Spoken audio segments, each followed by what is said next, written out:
Ja, zum Thema Timing, ich glaube, es ist Einstellungssache. Man muss die richtige Einstellung zum Timing haben.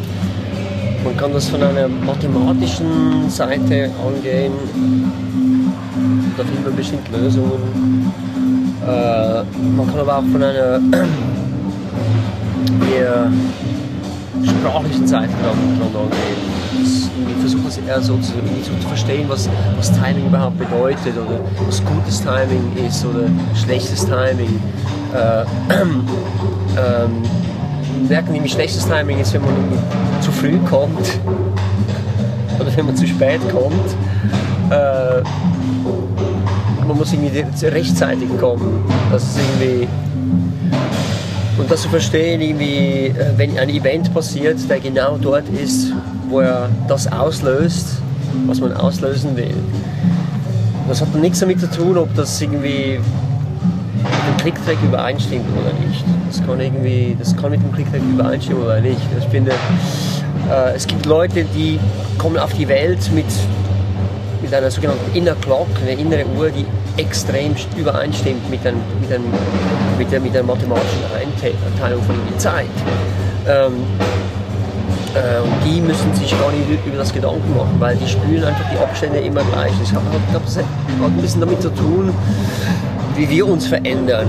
Ich merke das, wenn ich mal ein Stück spiele, das einen Clicktrack hat, an gewissen Tagen denke ich, boah, heute ist der Clicktrack irrsinnig schnell oder heute ist er irrsinnig langsam oder es ist nicht immer gleich, aber ich weiß, ich muss es sein. Das heißt, ich muss mich selber kalibrieren, irgendwie zu verstehen oder zu fühlen, was ist in einem Tempo drin, also was ist 120, was ist 80, was ist 110, was ist 140, was sind das für Tempos, was ist da drin? Und ich glaube, da geht es auch ein bisschen darum zu verstehen, wie Phrasierung funktioniert. Also man kann aus einem Tempo rausgehen, wieder reinkommen, wie eine Welle. Und das fühlt sich gut an, das machen alle guten Schlagzeuger. Ein guter Schlagzeuger ist nicht jemand, der wie ein Roboter genau auf der Unterteilung ist. Weil das ist eine Möglichkeit, das muss man dann einfach üben. Ne? Aber ich denke mal irgendwie, dass man auch denkt, dass Zeit länger oder kürzer sein kann. Dass irgendwie jede Note einen Wert hat, der bis an die nächste Note heranführt. Und auch die kann unterschiedlich lang sein, solange der ganze Bogen stimmt. Und ich glaube, da gibt verschiedene Herangehensweisen, wie man das trainieren kann. Und eine zum Beispiel, wenn man die Platten nimmt, die man ja ein Gefühl geben, dass es gut klingt und mit diesen Platten mitspielt einfach. Ja, also ein Freund von mir, Aaron Spears, wir haben uns über das unterhalten, der meinte, nimm einfach Billie Jean und spiel den Track 50 Mal hintereinander einfach mit. Und ich glaube, dann wirst du über dieses Tempo und diesen Beat und dieses Timing wirst du besser Bescheid wissen als vor den 50 Mal. Und das ist ein Approach, der ist nicht nur hier, sondern der ist im ganzen Körper, spielt er sich ab. Also es ist ein Körpergefühl, auch Timing. Ja? Irgendwie zu wissen, wie das hin und her pendelt, wie viel Zeit das braucht. Ich kann mir das ist wie irgendwie, wenn jemand einen Ball zuwirft, zu wissen, wie gehe ich da hoch. Mache ich Papp! Oder sehe ich den Wind kommen und komme dem entgegen. Und man muss dem Beat entgegenkommen. Wie einem Ball, der einem entgegenkommt. Und das kann man nicht nur einfach mathematisch austesten, man muss es einfach spüren. Es muss aus dem Gefühl rauskommen.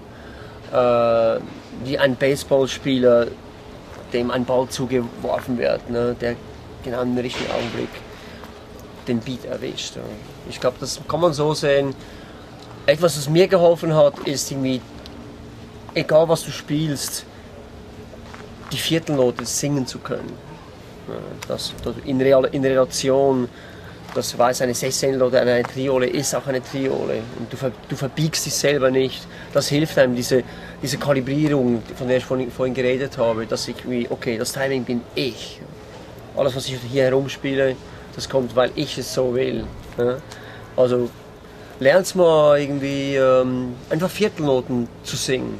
Und eine weitere Übung, die mir extrem geholfen hat, irgendwie mich wohler zu fühlen, mit Timing besser umgehen zu können, ist sehr langsame Tempos zu üben, ne? Wo ich wirklich einfach wo es ganz klar wird, wo die Abstände größer werden, wenn man zu früh oder zu spät ist, wo man genau merkt, da muss es sein. Oder?